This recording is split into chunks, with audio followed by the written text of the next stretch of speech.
Baiklah, Assalamualaikum warahmatullahi wabarakatuh.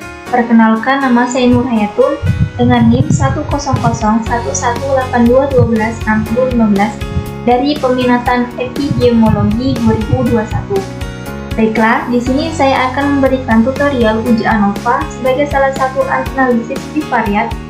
Sebelumnya, saya akan menjelaskan sedikit mengenai definisi uji ANOVA. Uji ANOVA dapat diartikan sebagai analisis statistik yang menguji perbedaan data antar grup, di mana grup berarti kelompok atau jenis perlakuan. ANOVA ditemukan dan diperkenalkan oleh seorang ahli statistik yaitu Ronald Fisher. ANOVA singkatan dari analisis bivariat merupakan prosedur statistik yang mirip dengan uji t-test. Akan tetapi, kelebihan dari uji ANOVA adalah dapat menguji perbedaan lebih dari dua kelompok dengan independen sampel t-test yang hanya bisa menguji perbedaan rata dari dua kelompok saja.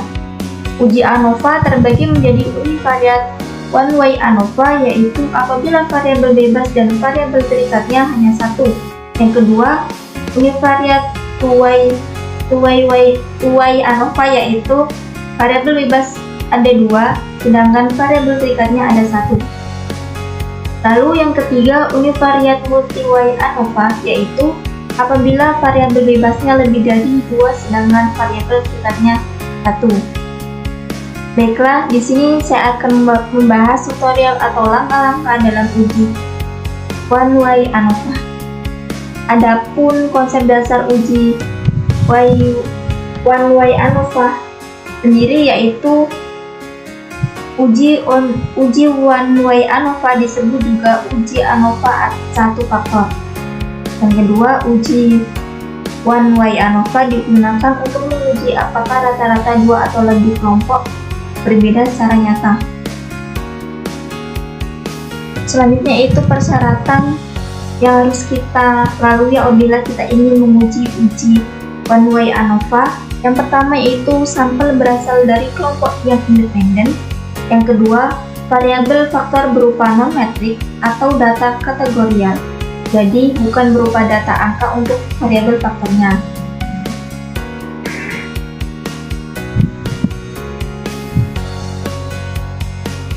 Yang ketiga, variabel data penelitian berdistribusi normal. Yang terakhir, variabel data Belgin homogen. Jadi wadah uji one-way ANOVA kita harus memenuhi persyaratan asumsi dasarnya, uji asumsi normalitas dan homogenitas. Baiklah, kita beralih ke contoh kasus. Di sini contoh kasusnya yaitu manajer pemasaran melakukan training untuk para sales. Manajer tersebut menggunakan variasi waktu dalam melakukan training, yaitu ada 3 hari, 4 hari, dan 5 hari. Untuk mengetahui waktu training yang paling efektif, maka setiap sesi training diadakan tes untuk mengetahui peningkatan skill tiap sales. Di sini terdapat 3 variabel independennya, yaitu 3 hari, 4 hari, dan 5 hari. Misal di sini cuma ada 2 variabel 3 dan materi, maka kita tidak lagi menggunakan ANOVA. Kita cukup menggunakan independent sample test. Karena di sini ada 3 variabel independen, maka kita menggunakan uji one-way ANOVA. Berikut ini nilai tes para sales selama training. Terdapat ini bisa kita lihat di samping ini ada tabel. Selanjutnya yaitu kita beralih ke SPSS, langkah-langkah uji one-way ANOVA.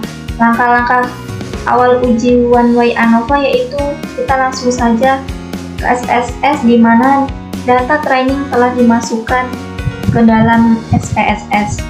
Di sini ada uji asumsi. Terlebih dahulu untuk uji ANOVA ada uji normalitas, terus dan uji homogenitas. Selanjutnya kita uji ANOVA sekaligus uji homogenitas. Caranya yang pertama itu klik analyze, pilih compare mean, Selanjutnya pilih one way ANOVA.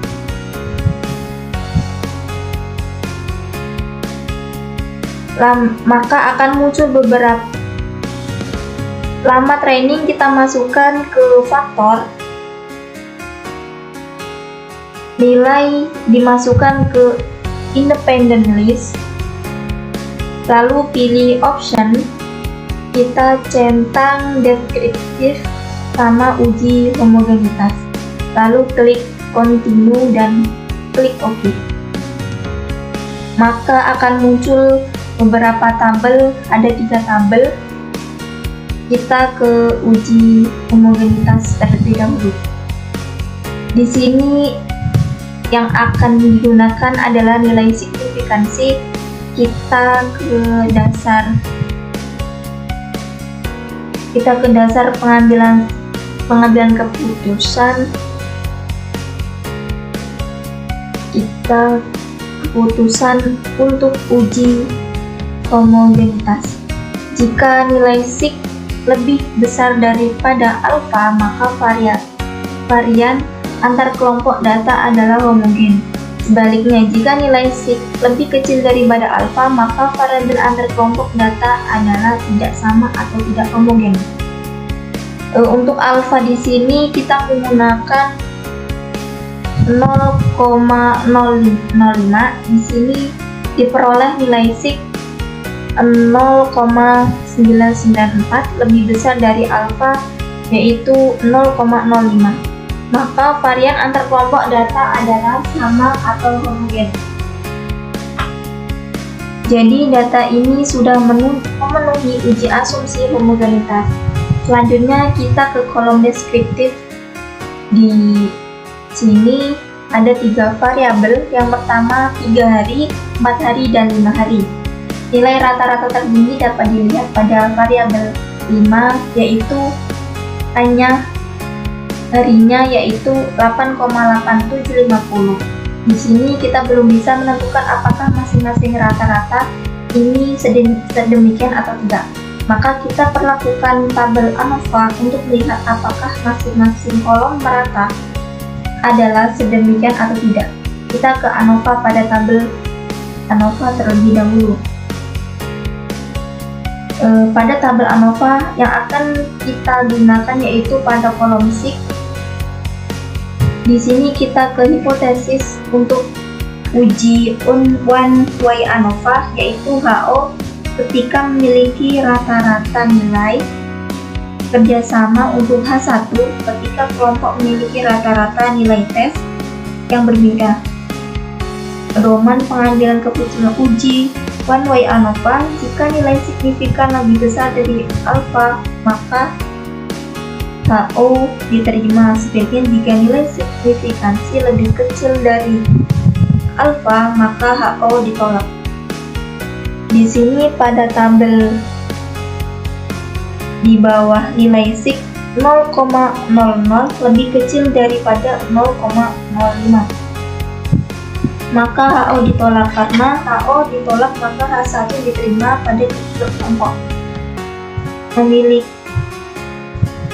memiliki rata-rata nilai tes yang berbeda. Di sini kita bisa melakukan pengamatan lebih lanjut terkait 3 variabel ini. Apakah ketiga variabel ini signifikan atau tidak antara satu dengan yang lainnya. Di sini kita menggunakan uji post-hoc. Langkah-langkah yang akan kita lakukan, yang pertama yaitu kita langsung saja ke caranya. Kita klik analyze, lalu pilih compare min, pilih yang one way ANOVA, lalu kita pilih yang post-hoc. Karena kita udah memenuhi asumsi variasi atau homogenitas, kita pilih yang bagian ini. Kita gunakan aja yang OK. Selanjutnya kita klik continue, lalu klik OK. Maka akan muncul tabel ini pada bagian post-hoc test.